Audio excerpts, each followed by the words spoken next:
Welcome to the Oglethorpe Preserve, where perfection is a requirement, but a new family brought a new sound, one that didn't quite fit the neighborhood's pristine character. The HOA saw a black teenager playing the piano. A simple problem. They sent warning. They made threats. They were simply enforcing the rules.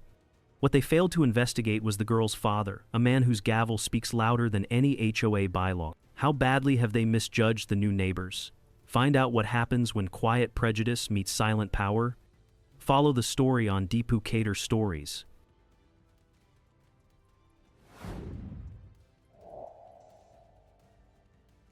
The Oglethorpe Accord. The letter was not a suggestion. It was an edict, wrapped in the silk glove of Southern courtesy. It arrived on their third day in the new house. A cream-colored envelope bearing the embossed oak tree of the Oglethorpe Preserve Homeowners Association, HOA. Inside, past the polite welcome, was the blade. While we appreciate the diverse cultural expressions of all our residents, it read, "It is the board's responsibility to maintain the historical tranquility and aesthetic harmony of the community. Certain, more percussive musical styles can be disruptive. We trust you understand." Marcus Jefferson read the words twice. Diverse cultural expressions. Percussive musical styles. He looked over at his 17-year-old daughter, Thea, whose fingers were dancing across the keys of her Steinway, breathing life into a complex piece by Chopin, a classical masterpiece. Chopin was many things, but percussive was not one of them. He knew exactly what the letter meant. It wasn't about the volume. It was about the source. This was the attack. Quiet. Coded. But an attack nonetheless. And it was aimed directly at his child. This is the story of that attack, and how the members of this quiet, orderly HOA came to learn that the man they had just provoked was not simply the new owner of number 14 Magnolia Drive. He was Judge Marcus Jefferson, of the United States Court of Appeals, a man who had spent his life interpreting the very laws they were now so cleverly trying to twist. The story of their awakening begins 6 weeks after that first letter, in a community hall thick with the scent of lemon polish and unspoken histories. The grandfather clock in the corner ticked. Heavy, judging sound. Marcus stood before the board, a thick file in his hands. Across the room, Eleanor Vance, the HOA's queen, watched him with a thin, polite smile. She still did not know who he was, but she was about to find out. Let us go back to the beginning of those 6 weeks. The move from Atlanta to Savannah was supposed to be a retreat, a strategic withdrawal. For Marcus, a widower of 58, it was a chance to escape the city that held too many memories of his late wife.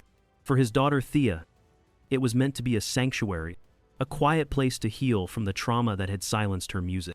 At 17, Thea was a prodigy. She had been on stage since she was 6. Her future as a concert pianist all but guaranteed, until a performance in Boston, 9 months ago. A memory of bright lights, a sea of faces, and a sudden, crushing silence in her own mind. Her hands froze over the keys. She remembered nothing more. Performance anxiety.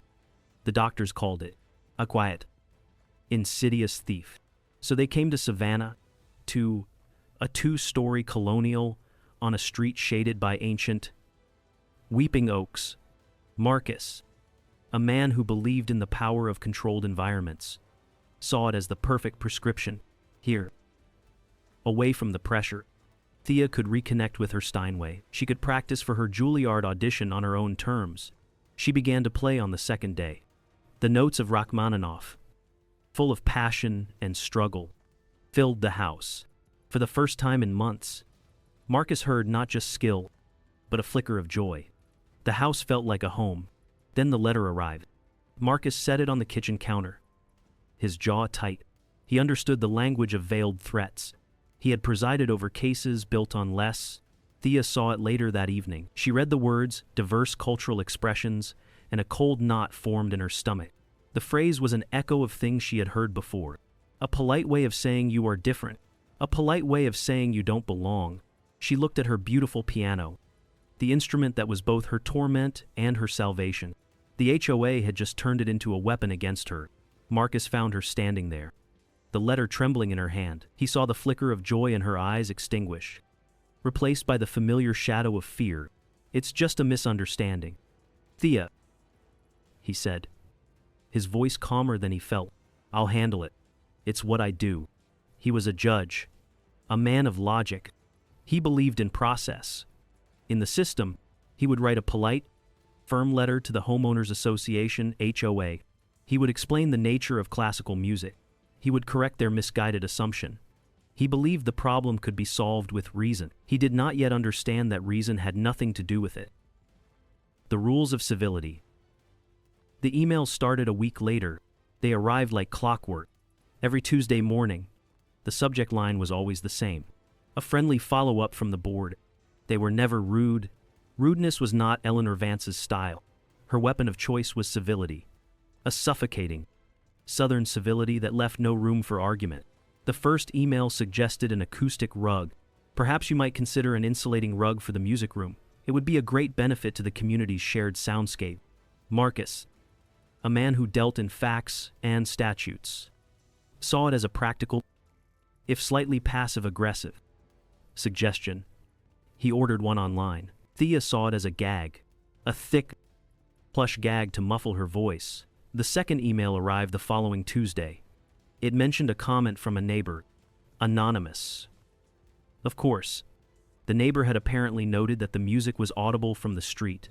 "While we all appreciate artistry," Eleanor wrote, "the bylaws are quite clear on sounds extending beyond property line." Each email was a small pinprick, a tiny, almost invisible puncture in Thea's fragile confidence. She began to practice with the windows closed. Even on beautiful afternoons, she started choosing softer pieces, Chopin instead of Rachmaninoff. The fire in her music began to fade, replaced by a cautious, quiet obedience. Then came the man, Frank Miller. He called on a Thursday, introducing himself as a member of the HOA's Architectural Review Committee, a title that sounded both important and entirely made up.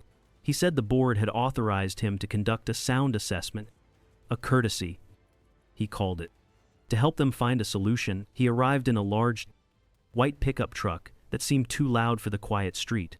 He was a broad man with a sunburned neck and a clipboard he held like a shield. He walked through their home with a slow, appraising gaze, his work boots making soft, intrusive sounds on the polished hardwood floors. He asked Thea to play, so she did. She sat at her piano, her back rigid, and played a simple nocturne. Her fingers felt like lead. Frank Miller stood in the doorway, not listening to the music, but watching a small device in his hand. After a few minutes, he grunted. "Yup, it's loud," he said, making a note on his clipboard. He offered no solution. He only gathered his data. He was not a mediator. He was an inspector, an enforcer. From his porch across the street, another man watched Frank Miller's truck pull away. Professor Julien Dubois. He was a fixture in the neighborhood, a man as old and rooted as the oaks themselves. He sat in his rocking chair, a book always open in his lap, though he rarely seemed to turn the pages. His gaze was steady, unreadable. He watched the Jeffersons' house not with the casual interest of a neighbor, but with the focused attention of a historian observing an event he had seen unfold many times before. In the carefully manicured world of the Oglethorpe Preserve, the rules of the Homeowners Association, HOA, were about more than just maintaining property values. They were a form of social currency. Compliance bought you acceptance, a quiet, unquestioning place within the community. Violations, however small, put you into social debt, a debt that could bankrupt your sense of belonging long before the first fine was ever issued. It was a system built not on laws, but on the fear of disapproval, a fear of being the one house on the block that everyone whispered about. That night, the fear found Thea in her sleep. The dream was always the same. The bright, hot lights of the stage, the vast, dark sea of faces in the audience, the heavy, expectant silence. She is 16 again, her hands poised over the keys of a 9-foot concert grand. The final movement of a fierce, complicated concerto. Her heart is a frantic drum against her ribs. Her fingers begin to move. They feel clumsy, foreign. She hits a wrong note. A single, jarring clank of sound in the perfect hall. The silence that follows is worse than booze. It is a thick, the heavy blanket of judgment. The conductor's face, a mask of disappointment. The sea of faces, now dotted with whispers. She tries to start again, but her hands are slick with sweat. They won't obey. The music is gone. There is only the sound of her own ragged breathing. And then, the long, lonely walk off stage. The applause is polite, pitiful. She woke up with a gasp. The phantom humiliation clinging to her like the humid Georgia night. A soft sob escaped her lips. In the room down the hall, Marcus heard it. The sound of his daughter's quiet heartbreak. He stood in his doorway, wanting to go to her, to offer comfort. But what could he say? He was a man of logic, of precedent and legal remedy. He could dissect a contract. He could write a 100-page opinion on constitutional law. But he did not know the language for this kind of pain. He did not know how to fix a broken memory. And so, he stood there in the dark. A powerful man made utterly helpless by a teenage girl's silent tears. He closed his door, and the house fell quiet once more. Ampere's Trespass of the Soul. The polite warning stopped. The second letter arrived, not by mail, but by hand. A man in a crisp, collared shirt from a property management company left it propped against their front door. This one was not on cream-colored paper. It was on stark, white copy paper. Hold. Official. It was a formal notice of violation. Marcus read it standing in his own foyer. The elegant space suddenly feeling like a courtroom where he was the one on trial. The words were no longer veiled. They were surgical. The HOA board, under the guidance of Eleanor Vance, had reclassified Thea's piano playing. It was now designated as a home-based business activity.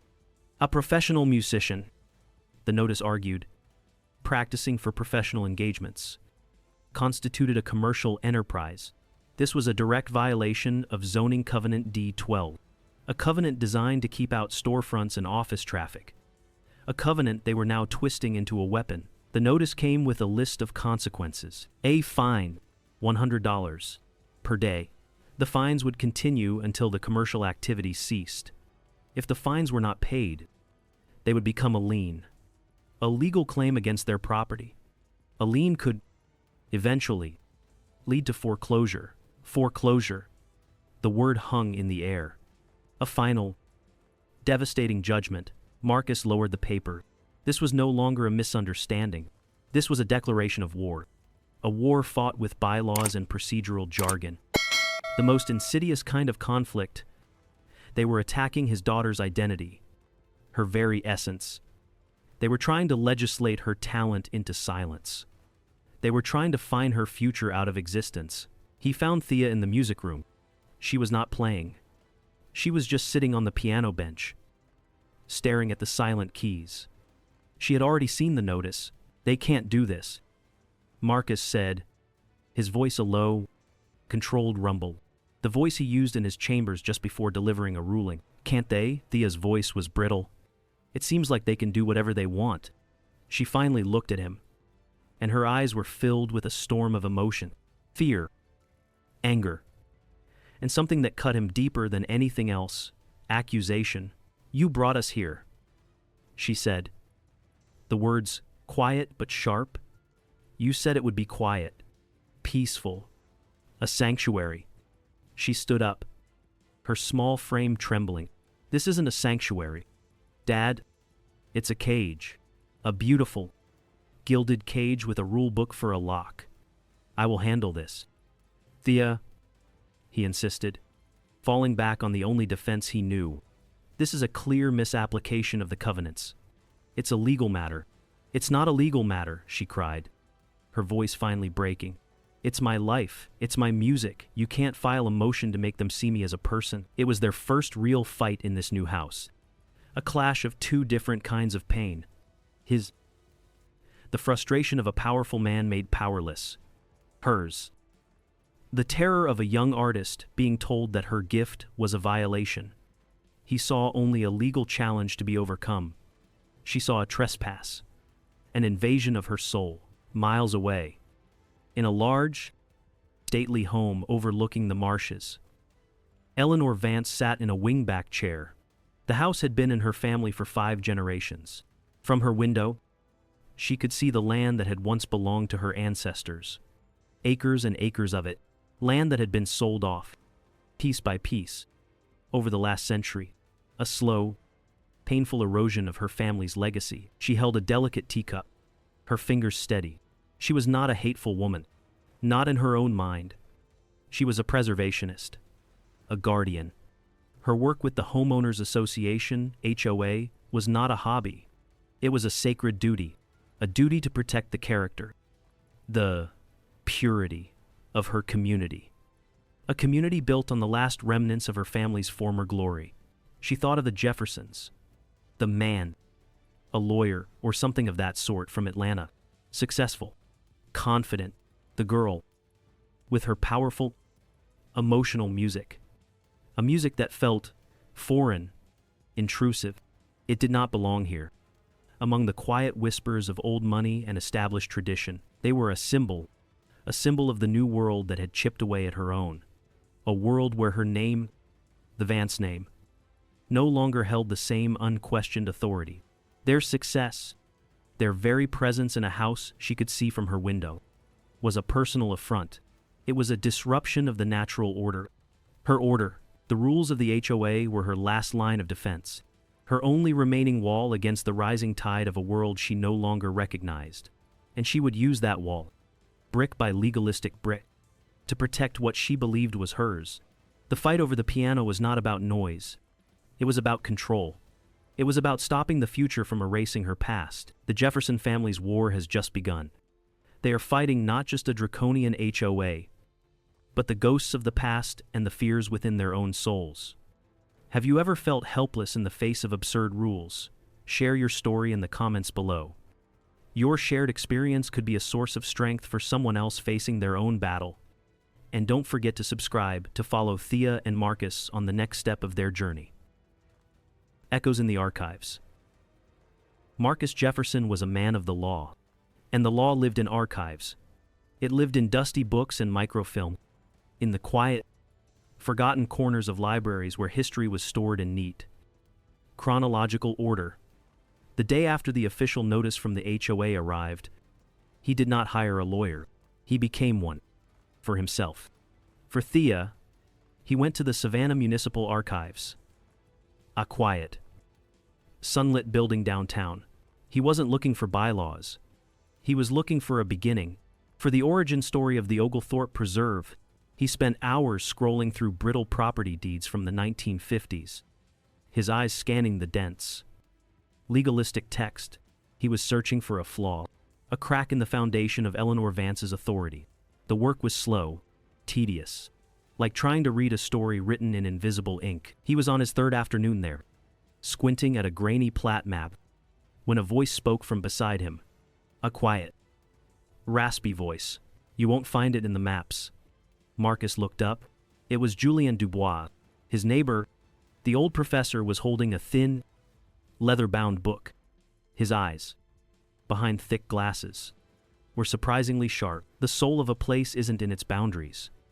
Julien continued, pulling up a chair. He did not ask what Marcus was looking for. He seemed to already know. It's in its covenants, its promises, the ones it keeps and the ones it breaks. He did not speak directly of Eleanor, or the Homeowners Association, HOA. Instead, he talked about history. He suggested Marcus look at the development boom after the war, post-Reconstruction. He called it a time when Savannah, like so many southern cities, began to redraw its line, not just on maps, but between people. "I knew Eleanor's father," Julien said softly, his gaze distant, a man obsessed with heritage. He believed he wasn't just building houses. He believed he was preserving a way of life. The professor's words were a key that unlocked a door Marcus didn't even know he was looking for. Following Julien's advice, Marcus shifted his search. He moved from property records to the founding documents of the development itself. And that's when he found it. It was buried deep within the original Master Covenant for the Oglethorpe Preserve, dated 1956. Article 4, Section 2.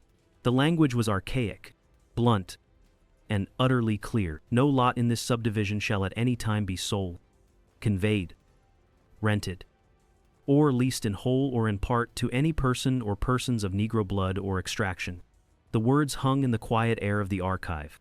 A ghost from a buried past. Marcus read it once, then twice. The clause was, of course, legally unenforceable now, struck down by decades of civil rights legislation. It was a dead letter, a fossil, but a fossil is proof of what once was, and Marcus understood. The spirit of that illegal clause had never left the Oglethorpe Preserve. It hadn't died. It had just learned to hide. It had wrapped itself in new language. The language of bylaws, of aesthetic uniformity, of quiet hours. The original, ugly foundation was still there, right beneath their feet. The HOA was not just an administrative body. It was a gatekeeper, and Eleanor Vance was its most faithful guardian. While her father was unearthing the ghosts of the past, Thea was trying to make peace with the present. She couldn't practice in the house anymore. The silence felt too loud. The walls, too close.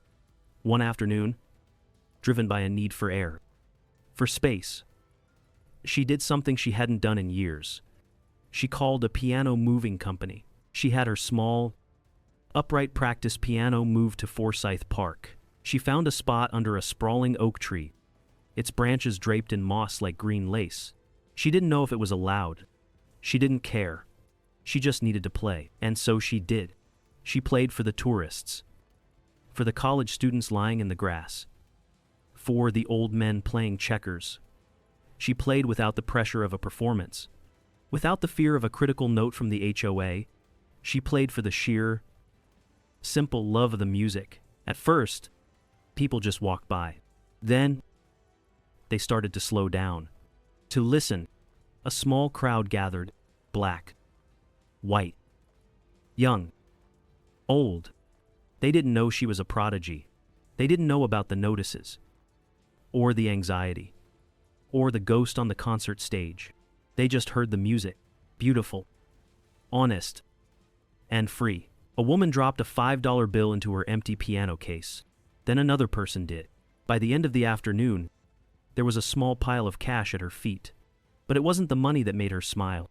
It was the feeling, the connection. For the first time since coming to Savannah, she wasn't the new girl. She wasn't a problem to be managed. She was just a musician, sharing her gift. In the heart of the city, under the open sky, she had found a stage where she finally felt safe. The Unwritten Covenant. Marcus Jefferson's study was no longer just a room with books. It had become a war room.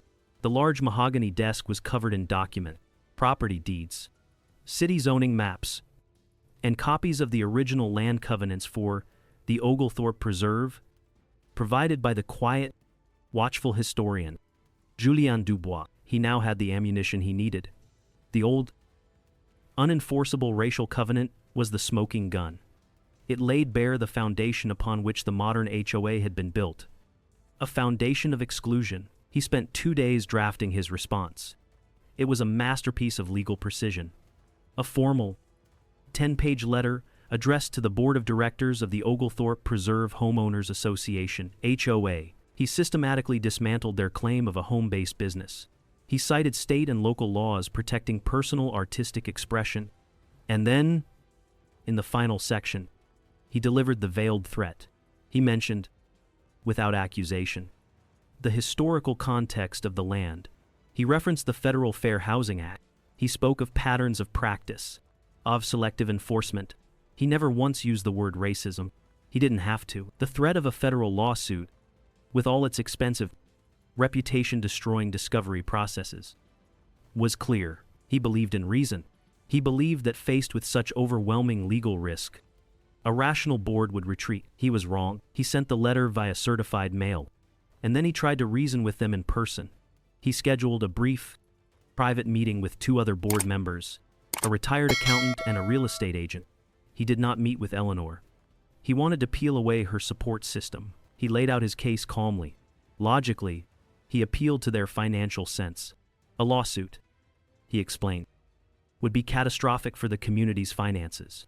For everyone's property values, they listened politely. They nodded. They promised to review his letter, and then they betrayed him. The accountant was worried about his own property values. Yes, but he was more worried about crossing Eleanor Vance. The real estate agent depended on Eleanor's social circle for referrals. Their loyalty was not to the law or to reason. It was to power and to their own self-interest. The very next day, a notice was posted on the community bulletin board. A special meeting of the HOA had been called. The agenda was simple: a formal vote to enforce the fines against property number 14 Magnolia Drive. Eleanor was not retreating. She was doubling down. Frank Miller and the others had chosen their side. They were forcing a public confrontation, a public shaming. That evening, the house was silent. The piano was covered. The air was thick with unspoken tension. Thea had not left her room all day. The upcoming meeting felt like a guillotine, waiting to fall. Marcus stood outside her door for a long time. He held 2 mugs of tea. Finally, he knocked. Thea. She opened the door. Her face was pale. "I made some tea," he said softly. She let him in. He sat on the edge of her bed, handing her a mug. For a few moments, they just sat there, the silence stretching between them. "I'm sorry," he said, the words feeling heavy and inadequate. "I thought I could fix this. With laws, with logic." He looked at his hands. The hands that had signed countless judicial orders. They felt useless. I never really asked you what it felt like." Thea looked down into her mug. "It felt like they were trying to erase me," she whispered. "Like my music, like I was a mistake they needed to correct." She took a shaky breath. "And I was angry at you, because you brought us here, to this perfect, quiet place. But it's not quiet, Dad. It's just holding its breath." He nodded, a lump forming in his throat. "I was running. Thea, after your mother passed, and then after what happened in Boston, I thought if I could just control the environment, I could control the outcome. Protect you." He finally met her eyes. "It was my fear, not yours. I put my fear onto you. And I am so sorry." In that moment, the wall between them crumbled. He was not a judge. She was not a prodigy. They were just a father and a daughter, lost and trying to find their way back. "I blamed you," she admitted, tears welling in her eyes. "Because it was easier than blaming myself. For freezing. For failing." "You didn't fail," he said, his voice thick with emotion. "You were hurt, and I didn't know how to help." She leaned her head on his shoulder, and for the first time since they had moved, they were truly a team, united not by a shared problem, but by a shared vulnerability. After a while, she sat up, a new light in her eyes, a flicker of the fighter she had always been. "I'm going to that meeting," she said. Marcus looked at her, surprised. "You don't have to. I can handle it." "I know," she said, "but I'm not going to hide. Not anymore. This isn't just your fight. They came after my music. I need to be there." She was no longer running, and neither was he.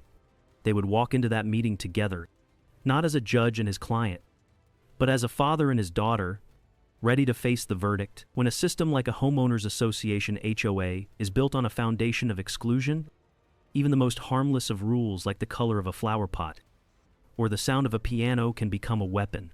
Marcus's fight was no longer about changing the words in a rulebook. It was about breaking the unwritten covenant that had governed this community for decades. Ampere's Sonata for the Silenced. The afternoon of the meeting arrived veiled in a thick, humid haze, a typical Savannah summer day. But the air inside the Oglethorpe Preserve felt different, heavier, charged with an unspoken tension. As Marcus and Thea walked from their house to the community hall, a journey of only a few hundred yards, they felt the shift. Neighbors who usually offered a friendly wave were suddenly busy inspecting their rose bushes. A couple across the street, walking their small dog, abruptly turned and went the other way. There were looks, quick, furtive glances that darted away the moment their eyes met. Some held a flicker of sympathy, a silent apology, Others were cold, hard, the clear, unmistakable glare of people who had already chosen their side. At the entrance to the hall, Eleanor Vance stood greeting residents. She was the image of Southern grace, dressed in a crisp linen suit, a single strand of pearls at her throat. Her smile was perfect, bright, unwavering, and entirely without warmth. It was not a welcome. It was a display of control, a reminder of who was in charge. She shook Marcus's hand, her grip firm and cool. "Marcus," she said, her voice smooth as polished silver. "So glad you could make it." She nodded politely at Thea. Though her eyes barely registered the girl's presence, the community hall was suffocating, not from the heat, but from the history. Dark wood paneling, heavy velvet curtains, portraits of stern-faced founders staring down from the walls. It was a room designed to make you feel small, unimportant, a place where tradition outweighed individual voices. The meeting began. Eleanor stood at the podium. She did not raise her voice. She did not need to. Her authority filled the room. She was, after all, the president of the Homeowners Association, HOA. She presented her case with masterful skill. She spoke of harmony, of the delicate balance of a planned community. She talked about the shared responsibility to maintain a peaceful environment for everyone, for the retirees, for the families with young children, for those who worked from home. She never once mentioned race. She never once sounded angry. She framed the issue as a simple, unfortunate matter of compliance, a defense of the community's shared investment. "This has never been about art," she said, her gaze sweeping across the room, pausing on sympathetic faces. "It is about consideration. It is about respecting the rules that protect us all, that protect the value and the character of our homes." She made it sound reasonable, logical. She transformed her personal crusade into a noble act of civic duty. Then, it was Marcus's turn. He walked to the front of the room, placing his leather-bound file on the table. He did not stand at the podium. He stood among them. As a neighbor, he spoke calmly, deliberately. The voice of a judge. A voice trained to strip emotion away and focus on the facts. He addressed each violation, one by one. He quoted the HOA's own bylaws, highlighting their vagueness. He cited state property laws regarding the right to quiet enjoyment, explaining that this right belonged to his family as well. He spoke of reasonable accommodation, of compromise. He built a wall of logic, a fortress of reason, but he could feel it was not enough. His words, so powerful in a courtroom, seemed to be absorbed by the thick velvet curtains. He could see it in the faces of the board members sitting beside Eleanor. Their expressions were closed, impassive. They were listening, but they were not hearing. It felt like arguing a case to a jury that had delivered its verdict before the trial had even begun. He knew then that logic would not win this fight. This was not a battle of the mind. It was a battle of the heart. He paused. He looked at Thea, who gave him a small, almost imperceptible nod. He then turned back to the room. "I have one last thing to share," he said. His voice changed. It was no longer just the voice of a lawyer. It was the voice of a father. He opened his file and took out a single sheet of paper, a photocopy. The ink was faded, the type old-fashioned. He held it up. "This is a page from the original founding covenant of the Oglethorpe Preserve, dated 1956. He began to read. His voice was steady, but each word landed with the force of a hammer blow.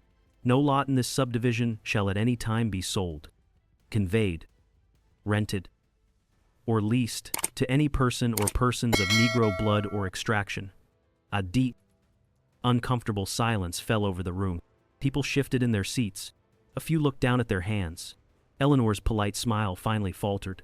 A small, tight line appeared at the corner of her mouth. "Now, I know," Marcus continued, placing the paper down, "that this clause is illegal.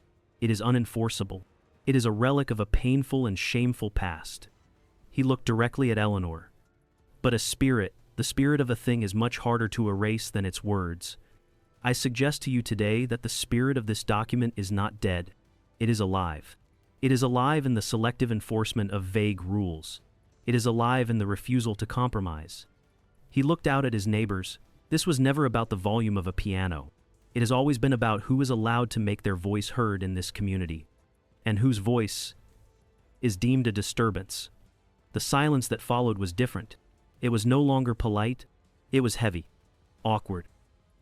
The carefully constructed harmony of the community had been shattered, and in its place was a raw, uncomfortable truth. The performance. Eleanor Vance's polite smile had tightened. Marcus Jefferson's presentation of the old, discriminatory covenant had struck a nerve. The air in the room crackled. She was about to deliver a sharp, dismissive rebuttal, to pivot back to the bylaws, to the rule of the HOA, but before she could speak, a new voice entered the silence. "Excuse me." It was Thea. She stood up from her seat in the front row. All eyes turned to her. Her voice was quiet, trembling just slightly, but it carried across the room. "My father," she began, her gaze sweeping across the faces of the board members, of her neighbors. "He has spoken about the law, about history." She took a small, steadying breath. "But I would like to speak about music." A confused murmur rippled through the audience. Eleanor's eyes narrowed. This was not on the agenda. Thea did not wait for permission. She walked away from her father's side, away from the lectern with its neat stacks of legal documents. She moved toward the corner of the room, where an old, upright piano sat, mostly unused, at a chord of peace. Its wood was dark and faded. It was nothing like her Steinway at home. She reached the piano. She pulled out the bench, and she sat down. She did not say another word. Her fingers hovered over the yellowed keys for a moment. She closed her eyes. The room held its breath. Then, she began to play. It started softly, gently. The opening notes of Debussy's Clair de Lune. The music was like moonlight, a quiet, sorrowful beauty that filled the stuffy room. It spoke of loneliness, of a solitary light in a vast darkness. It was the sound of her first few weeks in this new house, the sound of her isolation, of a hope so fragile it could barely be touched. Several of the older residents, who had been sitting with their arms crossed, began to relax. Their expressions softened. This was not the disruptive, percussive noise Eleanor had described. This was beautiful. But then, the mood began to shift. Thea's playing grew more intense. The melody deepened, colored with a growing sense of urgency and pain. The gentle moonlight faded, replaced by the gathering clouds of a storm. She transitioned seamlessly from Debussy into the crashing, powerful chords of Rachmaninoff. The same piece she had played in her room, but this was different. This was not practice. This was a testimony. The music was a raw, unfiltered torrent of emotion. It was the sting of the first letter, the insult of the coded words, the cold fear of the official notice. It was the memory of the stage in Boston, the panic, the crushing silence. It was every doubt, every insecurity, every moment she had felt small and unseen. And then, through the storm of angry, desperate chords, a new theme emerged. A theme of defiance, of strength. Her fingers, which had once frozen in fear, now struck the keys with fierce, undeniable power. This was not the music of a victim. This was the music of a survivor. It was a declaration. I am here. This is who I am. And you will not silence me. The sound was immense. It filled every corner of the room, vibrating through the floorboard, through the very bones of the people sitting there. It was too powerful to be ignored, too honest to be dismissed. Frank Miller, who had been smirking just minutes before, now stared at his hands, unable to look at anyone. The retired accountant looked down at the floor. Julien Dubois, the old historian, had a small, proud smile on his face. He nodded slowly when the final, resounding chord faded into silence. No one moved. No one clapped. The quiet that followed was profound, deeper than any quiet hour Eleanor Vance could ever enforce. It was a silence filled with awe and with shame. Thea's performance had done what 10 pages of legal argument could not. It had bypassed their defenses. It had broken through their polite, civilized rules. It had spoken directly to their hearts. In that silence, The petty squabbles over bylaws and fines seemed utterly meaningless. Her music had exposed the profound smallness of their conflict. She had not broken a rule of the Homeowners Association, HOA. She had revealed a much deeper truth. Eleanor Vance sat perfectly still behind her polished table. Her face was a pale, blank mask. But her eyes, for the first time, held a flicker of defeat. She had lost. She knew it. Not to a federal judge's legal maneuvering, but to the undeniable power of a 17-year-old girl and her music. She had lost the battle for the room. She had lost the battle for their souls. Thea's music broke the silence. She turned her pain into power, and her piano became a voice for the voiceless. The war at the Oglethorpe Preserve is nearing its end. But will victory bring true peace? If you are still listening, please help me by commenting the number 2 below, so I know that I still have companions on this journey. Your presence is the greatest encouragement for me to tell the final part. The part where we discover the true cost of justice. Thank you. The Reckoning. In the profound silence that followed Thea's music, something in the room shifted. The air, once thick with tension, now felt thin, brittle.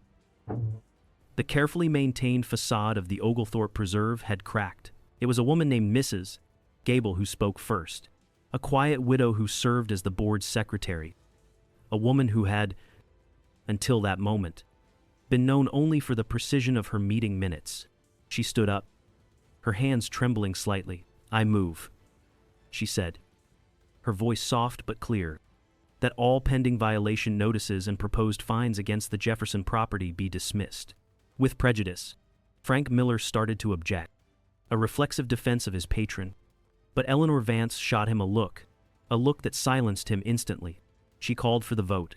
Her voice was flat, devoid of its usual silky authority. Hands went up. First, a few, tentatively. Then a few more. In the end, the motion passed with a staggering majority. It was not just a vote. It was a surrender. But Mrs.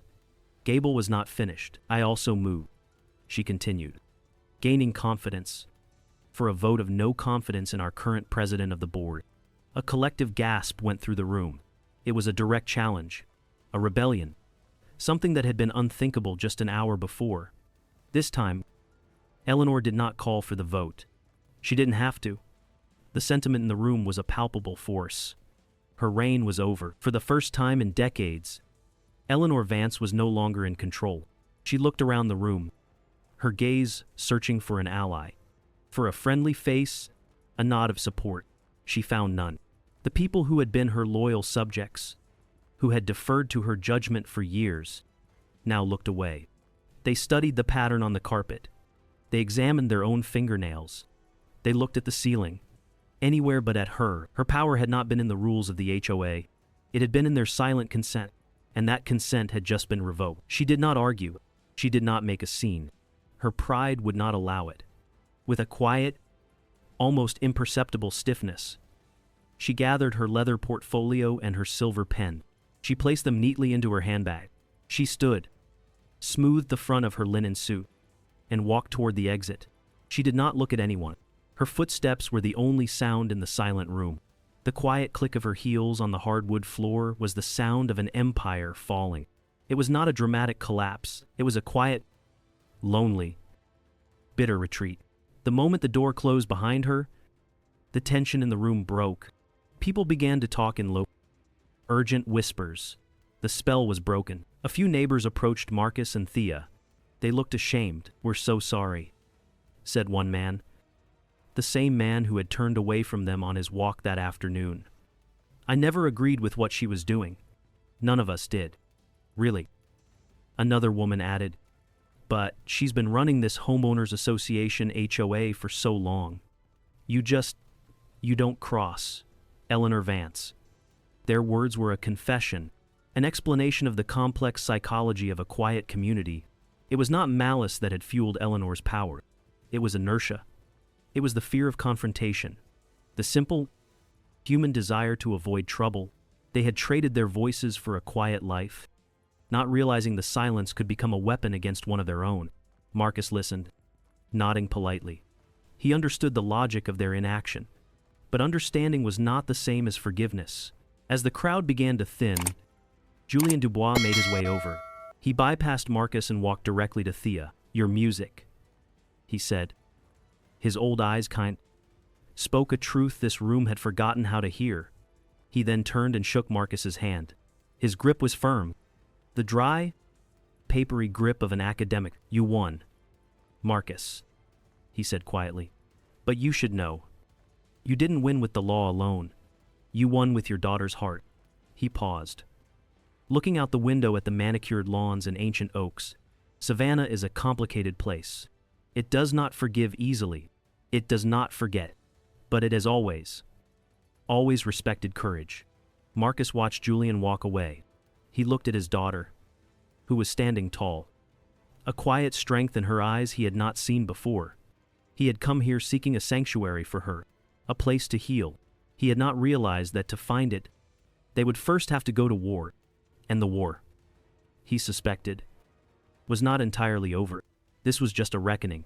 The peace would have to be negotiated later. Coda and Cadence.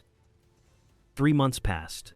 The humid Savannah summer gave way to a mild, golden autumn. On paper, everything had changed.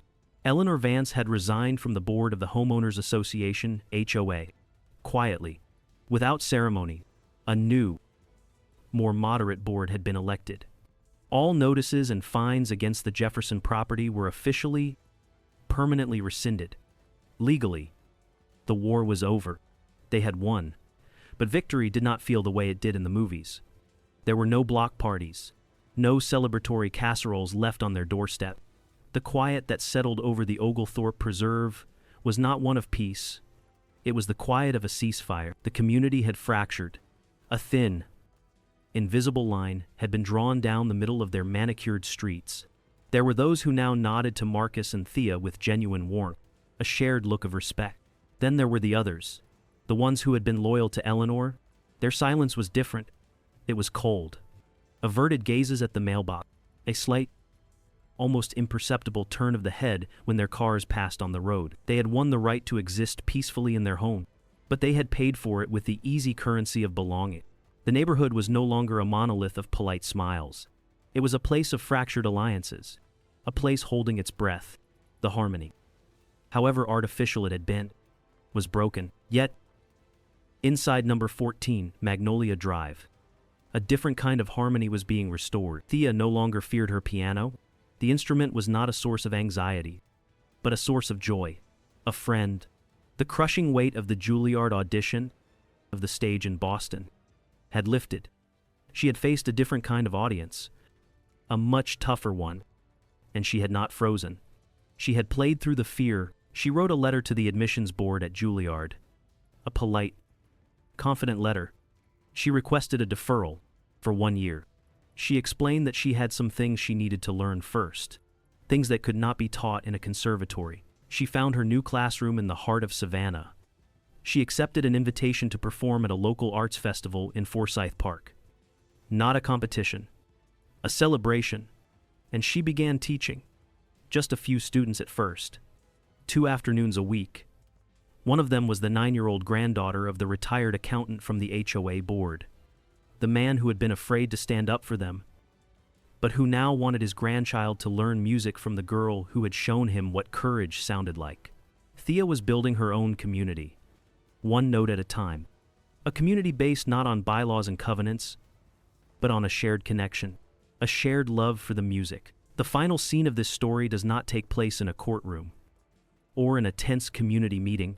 It takes place on a sun-drenched Saturday afternoon, on a makeshift stage set up under the sprawling branches of a great oak tree in the park. Marcus sat in the audience, on a simple folding chair. He was not a judge here. There were no robes, no gavel, no files filled with legal precedent. He was just a father. His face, which so often held the measured calm of judicial temperament, was relaxed, open, proud. On the stage, Thea sat at an electric piano. She was not dressed in a formal concert gown, but in jeans and a simple blue shirt. She smiled at the small, diverse crowd of families and tourists, and then she began to play. The music that flowed from her fingertips was effortless, joyful, It was a complex jazz arrangement, full of life and improvisation. She was not playing to prove anything. She was not playing to fight back. She was not playing to outrun a memory. She was simply playing because she loved it. Marcus watched her, a slow smile spreading across his face. He saw not a prodigy, or a victim, or a client. He saw his daughter, whole, healed, free. They had come to Savannah seeking quiet, a refuge from the noise of the world and the noise within their own hearts. Instead, they had found strength. They learned that a home is not defined by the rules in a handbook or the opinions of a board. It is defined by the music that comes from within, and that is a covenant that no HOA, no committee, no power on earth can ever break. What does it truly mean to find your voice in a world that tries to silence you? We've journeyed with Thea, feeling the sting of those coded letters and the weight of that silent judgment. But the moment that will stay with me is when she sat at that old piano, not with anger, but with courage, and let her music speak the truth that words could not. Her story reminds us that sometimes the most powerful response to injustice isn't a loud argument, but the quiet, undeniable strength of our own unique gifts. What did you feel during her performance? I would be honored to read your thoughts in the comments below. If stories like this resonate with you, perhaps you'll consider subscribing to Deepu Cater Stories, and we can continue exploring these journeys together. Thank you, truly, for being here and for listening.